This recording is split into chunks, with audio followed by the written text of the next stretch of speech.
અને હવે સમાચાર જોઈએ વિગતવાર। હવામાન નિષ્ણાંત અંબાલાલ પટેલે આગાહી કરી છે કે આજથી 2 દિવસ ભારે વરસાદ વરસશે। ગુજરાત અને રાજસ્થાનના સંલગ્ન ભાગોમાં વરસાદ થશે। ઉત્તર ગુજરાતમાં ભારે વરસાદ આવશે। 19 જુલાઈએ સૂર્યનો પ્રવેશ પુષ્ય નક્ષત્રમાં થશે અને પુષ્ય નક્ષત્રમાં રાજ્યમાં સારો વરસાદ પડશે। 23 થી 27 જુલાઈએ વધુ એક સિસ્ટમ સક્રિય થશે। ઉત્તર અને પૂર્વ ગુજરાતમાં વરસાદ પડવાની સંભાવના છે। 26 થી 29 જુલાઈ અંધારિયો વરસાદ પડી શકે છે। 1 ઓગસ્ટથી નવી વરસાદી સિસ્ટમ સક્રિય થશે। 6 થી 10 ઓગસ્ટ દક્ષિણ ગુજરાતમાં ભારે વરસાદ પડશે।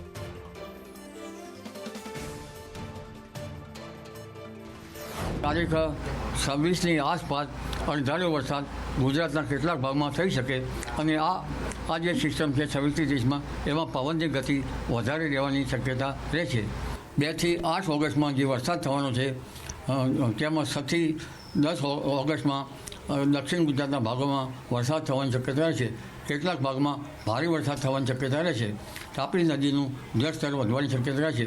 હમણાં પણ મધ્ય પ્રદેશમાં ભારે વરસાદના કારણે નર્મદા નદીની ઊંચાઈ વધી શકવાની શક્યતા રહે છે અને લગભગ નર્મદા નદી 2 કાંઠે થવાની શક્યતા રહે છે। સાબરમતી નદીમાં પણ પાણીનો આવરો આવવાની શક્યતા જુલાઈના અંત સુધીમાં રહે છે। સાબર ડેરીએ પશુપાલકોને દૂધનો ભાવમાં ઓછો વધારો ચૂકવતા રવિવારે આંદોલન થયું હતું। પશુપાલકો અને પોલીસ વચ્ચે પથ્થરમારો થયો હતો। પોલીસે ટીયર ગેસના શેલ છોડવાની ફરજ પડી હતી, જેમાં ઈડરના ઝીંઝવા ગામના અશોક ચૌધરીનું મૃત્યુ થયું હતું। સમગ્ર વિસ્તારમાં શોકની લાગણી પ્રસરી પરિવારજનો ન્યાયની માંગ કરી રહ્યા છે। પોલીસે 74 પશુપાલકો સામે ફરિયાદ નોંધી છે, જ્યારે 46 લોકોની અટકાયત કરવામાં આવી છે। તો પછી એવું થયું કે આ લોકોએ પછી સામેથી એ લોકોએ પછી અમારી સાબર ડેરી સામે હુમલો કર્યો કે એર ગેસ એ લોકોએ અમારી સાથે નાખ્યો। તે મારા મોટા ભાઈને અને એક બીજા ભાઈને થોડીક ઈજા થઈ હતી। મારા ભાઈને થોડું પગ નીચે પડ્યો એર ગેસ, એના હિસાબે એને ગેસની બોમ્બનો ગેસ જેવો નીકળ્યો તે નાકમાં શ્વાસની તકલીફ થઈ। હાથ જોઈ નમસ્કાર કરીએ છીએ કે આવી રીતના પ્રયત્ન કોઈ બીજો કોશિશ ના થાય, આવો જીવ ના જાય કોઈનો। આપણે આજે મારો ભાઈ તો હું ખોઈ બેઠો છું, આજે બીજો કોઈ આપણો ભાઈ જ છે। બધા આપણા તો કોઈ આપણો ભાઈ ખોવા નથી માગતો। આપણે સાબરડીને આટલી અપીલ માગીએ છીએ અમે। ખેડૂતોની સંસ્થા છે અને ખેડૂતોના પૈસા છે તો એ લોકોને આપવામાં શું જાય છે? આજે તો અમારા ભત્રીજો ખોઈ બેઠા અમે, બરાબર। આજે પૈસો તો કાલે પાછો આવવાનો છે, પણ ગયેલો જીવ પાછો આવવાનો નહીં। તો એના માટે ડિરેક્ટરો અને સાબર ડેરીને ખાસ ધ્યાન રાખવી પડે કે આવું વારંવાર આ વસ્તુનું પુનરાવર્તન ના થાય। આ તરફ બરોડા ડેરીના ડિરેક્ટરની ચેલેન્જ બાદ વિવાદ વકર્યો। કુલદીપસિંહ રાવલજીની ચેલેન્જ બાદ ગંભીર આક્ષેપ થયા છે। ડેસર એપીએમસીના પૂર્વ ચેરમેન રાજેશ પટેલે આક્ષેપ કર્યા છે કે કુલદીપસિંહ દૂધ મંડળીમાં બોગસ મતદાન કરાવતા તેમના કહેવાથી મેં પોતે પણ બોગસ મતદાન કર્યું હતું, હું પોતે પણ બોગસ મતદાનનો ગુનેગાર છું। બરોડા ડેરીમાં નાણાં લઈને પ્રમોશન આપવામાં આવે છે, અમે આરોપ નથી લગાવતા, હકીકત કહી રહ્યા છીએ। રાજદીપસિંહને ફ્રન્ટર શબ્દ કહેવો એ નિમ્ન ભાષા છે। હું દૂધ ન ભરતો હોવા છતાં સભાસદ બન્યો હતો તેવું તેમણે કહ્યું। વિષયમાં એવું હતું કે 10 દિવસ પહેલા જૂના શિવરાના એક જાગૃત નાગરિકે અને મંત્રીએ વિડીયો દૂધમાં 25 લીટર પાણી વધારાનું ઉમેરી અને એનું ભૂતિયા ગ્રાહકો બનાવી અને એનું જે પેમેન્ટ ભૂતિયા ગ્રાહકો દ્વારા ચૂકવવામાં આવતું હતું એવી અરજી કરી હતી। ત્યાં પછી 2 દિવસ પહેલાં રાજપુર ગામેથી એક સ્લીપ મળેલી છે મને, જે આ બરોડા ડેરીની છે ને આ 6 મહિના જૂની છે અને કુલદીપસિંહ એવું કહે છે કે આ તમે ખોટી બનાવી હોય તો આ એના તમે જોઈ શકો છો, કલર પણ ઉડી ગયેલો છે। કુલદીપસિંહ એવું કહેતા હોય કે આ પાવતી ખોટી છે, તો તમે જો સાચા હોય તો એની તમે એન્ટ્રી પણ ડિલીટ કરી દીધી હશે। એમાં હું એક પોતે જ મતદાર હતો। ડેસર ગામમાં મારું 1 લીટર મેં દૂધ નથી ભર્યું તો 2 ટર્મથી ત્યાં મેં મત આપ્યો છે કુલદીપસિંહના હિસાબે, અને કુલદીપસિંહે જે બધું સેટ કર્યું ત્યારે મેં ડેસર ગામમાં 1 લીટર દૂધ નથી ભર્યું કે 1 રૂપિયો મેં ત્યાંથી લીધો નથી, તો બી મારો ત્યાં 2 ટર્મ સતત મત આવેલો છે। કુલદીપસિંહ ગુનેગાર હોય તો તમે પણ બોગસ વોટ કર્યું તો તમે પણ એટલા જ હા ગુનેગાર છું, 100% કહું છું, ગુનેગાર છું જ હું। પણ એવું મારું એક નહીં, એવી બીજી 15 ડેરીઓમાં બોગસ ઠરાવો હતા કે જે તાલુકા બહારના, અને 4-5 મતદાર તો એવા હતા કે જે જિલ્લા બહારના હતા। સાબર ડેરી મુદ્દે કોંગ્રેસ અને ભાજપ આમને સામને આવી ગયું છે. કોંગ્રેસના આક્ષેપ બાદ ભાજપ પ્રવક્તાએ પ્રહાર કર્યા કે સહકારી ક્ષેત્રથી કોંગ્રેસનું નામો નિશાન મટી ગયું છે અને એટલા માટે જ કોંગ્રેસ મન ફાવે તેમ બોલે છે. ભાજપના પ્રવક્તા યજ્ઞેશ દવેએ કહ્યું. તેમણે કહ્યું કે 5 વર્ષમાં પશુપાલકોની આવક 1.5 ગણી થઈ છે. દૂધના ભાવમાં વધારો થયો છે. ગઈકાલે પશુપાલકો રજૂઆત કરવા ગયા હતા. કોંગ્રેસના અસામાજિક તત્વો ભેગા હતા. સાબરકાંઠામાં આવેલી સાબર ડેરીના શાસકો જે ભાજપાના શાસકો છે વગ ધરાવતા એમના ઇશારે પોલીસે બેફામ લાઠીચાર્જ કર્યો, ટીયર ગેસ છોડ્યા અને એમાં એક પશુપાલક દીકરો ઈડરના ઝીંઝવાનો એ શહીદ થયો છે, એનું નિધન થયું છે. વિચાર કરો, એક તરફ ગુજરાતની અંદર એ સાબરકાંઠાની સાબર ડેરીનો ભ્રષ્ટાચાર હોય, ભરતીનું કૌભાંડ હોય, સુમૂલની અંદરનું મોટા પાયે ભ્રષ્ટાચાર જે પૂર્વ ચેરમેન હાલના ચેરમેને કમ્પ્લીટપણે દસ્તાવેજ સાથે પુરાવા સાથે આપેલું, આજ દિન સુધી તપાસ નહીં. આવી રજૂઆતો કરવા ગયેલા હોય અને રજૂઆતોની સાથે શાંતિથી રજૂઆતની જગ્યાએ એમાં કોંગ્રેસના જેવા અસામાજિક તત્વો કોઈ મળે અને એ પછી તોડફોડ શરૂ થાય ત્યારે પોલીસે એની પર કોઈ ફાયરિંગ નથી કરી, પણ એ તોડફોડને રોકવા માટે અને આવા જે તત્વોને અટકાવવા માટે ટીયર ગેસ છોડ્યા. ટીયર ગેસના કારણે કોઈ વ્યક્તિને જેને શ્વાસની તકલીફ હોય એનો શ્વાસ કદાચ રૂંધાયો છે અને એ ત્યાંથી ઘરે જતા રસ્તામાં એમની પર હાર્ટ એટેક એટલે કાર્ડિયાક એટેક આવ્યો. એમાં દવાખાનામાં દાખલ કર્યા અને કદાચ એના બાદ એ મૃત્યુ થયું, પરંતુ એને હત્યા કરી એવો શબ્દ કરીને ઉમેરી લેવો, પ્રજાની અંદર ખોટો રોષ ફેલાવો. સાબર ડેરીમાં તોડફોડ બાદ મોટા સમાચાર સામે આવ્યા. સાધારણ સભા બાદ વધઘટનો નફો ચૂકવવામાં આવશે. આ મહત્વપૂર્ણ સમાચાર. સાબર ડેરીના ચેરમેન શામળ પટેલે નિવેદન આપ્યું છે કે આગામી સાધારણ સભામાં ભાવફેરની જાહેરાત થશે. પશુપાલકો સભાસદોને ધીરજ રાખવા માટે ડેરીએ અપીલ કરી છે. દર વર્ષે 15 જૂને દૂધનો ભાવ વધારો આપવા ઠરાવ કરાશે. ગઈકાલે થયેલો પથ્થરમારો પૂર્વ નિયોજિત કાવતરું હતું તેવું પણ તેમણે કહ્યું કે કેટલાક રાજકીય લોકો દ્વારા આ કાવતરું કરવામાં આવ્યું હતું. ઘર્ષણ બાબતે સાબર ડેરીએ ફરિયાદ નથી નોંધાવી. પશુપાલકો સામે પોલીસે ફરિયાદ નોંધાવી છે. 960 પ્રમાણે જે સભાસદોને ભાવ મળીને 11મી તારીખે ખાતામાં નાખ્યા છે અને બાકીની રકમ જનરલ સભાની મિટિંગ બાદ વધઘટની રકમ ચૂકવી આપવામાં આવશે. એ દરેક સભાસદને જાણ માટે આ ફરીથી નિવેદન આપું છું. જૂનાગઢના આજક ગામે એક પુલ તૂટ્યો. આત્રોલી કેશોદ જતા રોડ પરનો પુલ તૂટી ગયો. સમારકામ થઈ રહ્યું હતું અને એ જ સમયે જ પુલનો સ્લેબ ધરાશાયી થયો. કલેક્ટર અને અધિકારીઓ ઘટના સ્થળે પહોંચ્યા. હિટાચી મશીન સહિત લોકો નદીમાં પડ્યા હતા. પુલ તૂટવા પર માર્ગ મકાન વિભાગે સ્પષ્ટતા આપી કે બ્રિજ નબળા બાંધકામથી નથી તૂટ્યો. જૂનો પુલ ઉતારવાની કામગીરી ચાલુ હતી અને કામગીરી દરમિયાન એક સ્લેબ ધસી પડ્યો છે.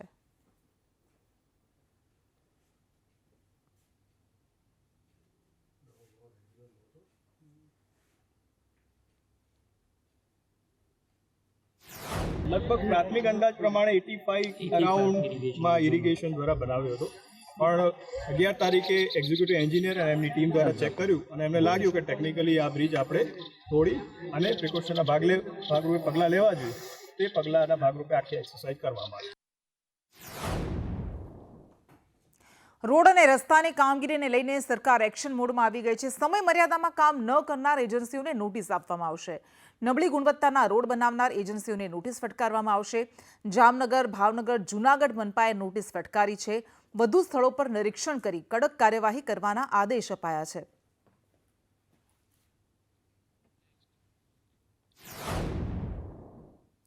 દાહોદમાં ખાનગી કંપનીમાં ઇન્ટરવ્યૂ માટે ભીડ જામી. પરેલ 7 રસ્તા પાસે ઇન્ટરવ્યૂ માટે વિદ્યાર્થીઓની ભીડ ઉમટી હતી.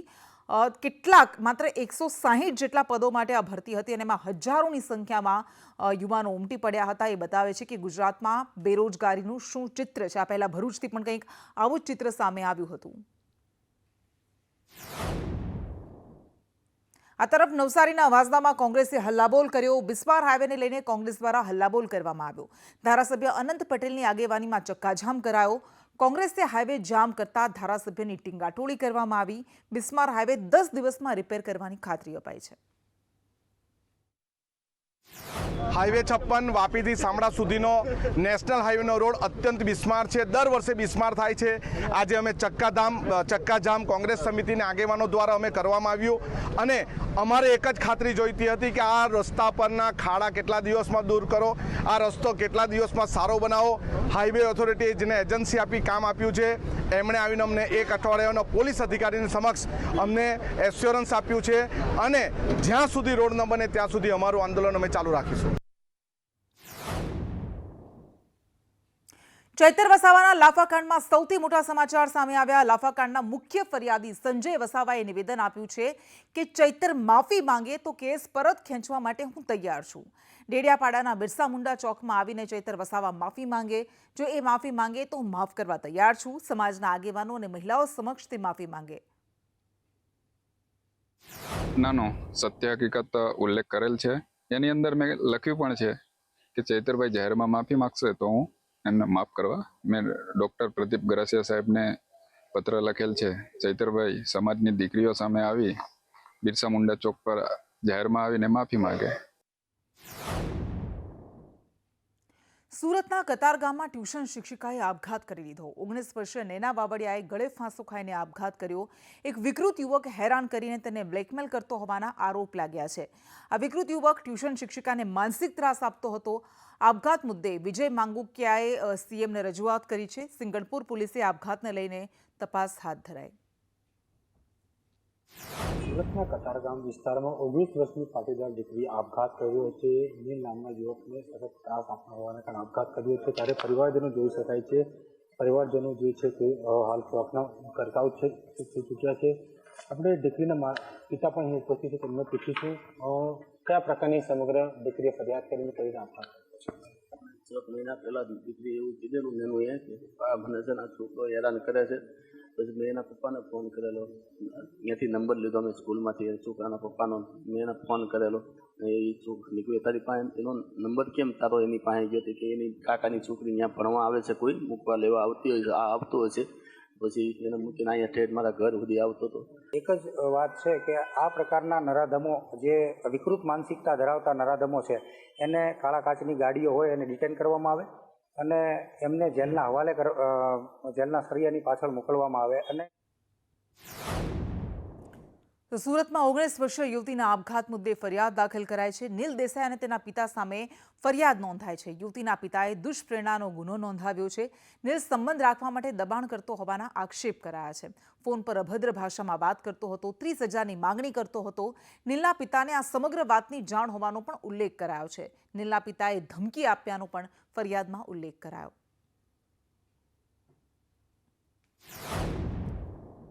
આ તરફ અમદાવાદના શેલામાં રહેણાંક બિલ્ડિંગમાં આગ ફાટી નીકળી. ઓર્ચિડ હેવન બિલ્ડિંગના 14મા માળે આગ લાગી હતી. 14મા માળે એસી યુનિટમાં લાગેલી આગ કાબૂમાં આવી ગઈ છે. રેસિડેન્સ હોવાથી ફાયર વિભાગની 8 ગાડી મોકલવામાં આવી હતી.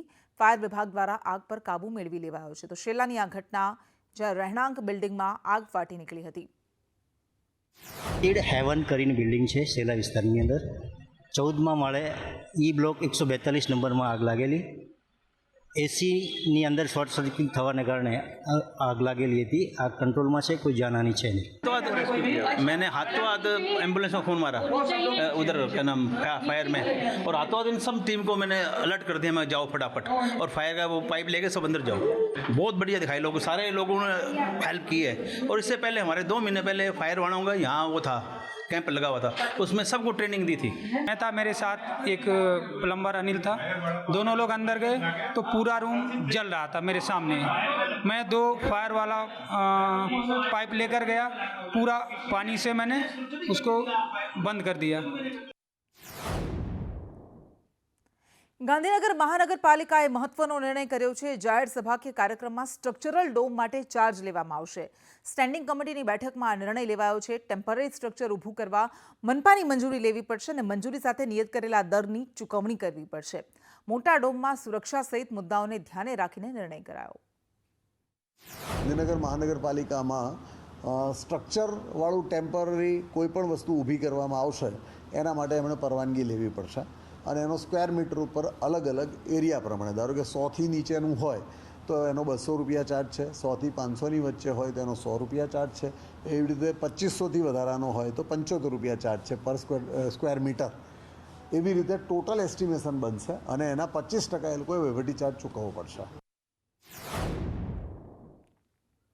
રોડ રસ્તાને લઈને વાપી મહાનગરપાલિકાના કમિશનર એક્શન મોડમાં આવ્યા છે. રોડ રસ્તાની ગુણવત્તાની ચકાસણી બાબતે કમિશનર રોડ પર ઉતર્યા. કમિશનર યોગેશ ચૌધરીએ કહ્યું કે મુખ્યમંત્રીએ આદેશ આપ્યા છે, રોડની ગુણવત્તાને લઈને કોઈ પણ બાંધછોડ કરવામાં નહીં આવે. રોડમાં ખરાબી દેખાશે તો તાત્કાલિક કોન્ટ્રાક્ટર અને એજન્સી સામે કાર્યવાહી કરવામાં આવશે. જર્જરિત રસ્તાઓનું નવીનીકરણ માટે પણ આદેશ આપવામાં આવ્યા છે. વાપીમાં જ્યાં સુધી વરસાદ છે ત્યાં સુધી અમે જીએસપી અને મેટલ નાખીને રોડ રિપેર કરીએ છીએ અને વચ્ચે ખુલ્લું મોસમ મળે તો બિટુમિનની કામગીરી પણ કરવામાં આવશે. અને માનનીય મુખ્યમંત્રીશ્રી તરફથી ક્લિયર સૂચના છે કે રોડની ક્વોલિટી ખરાબ હોય, નવી બનેલી રોડ્સમાં જે ડેમેજ આવે તો કોન્ટ્રાક્ટર સામે પગલાં લેવાના છે. એમાં કોઈને સાંભળવાની જરૂર નથી અને કામ સારા હોવા જોઈએ એવી મુખ્યમંત્રી સાહેબની સૂચના છે.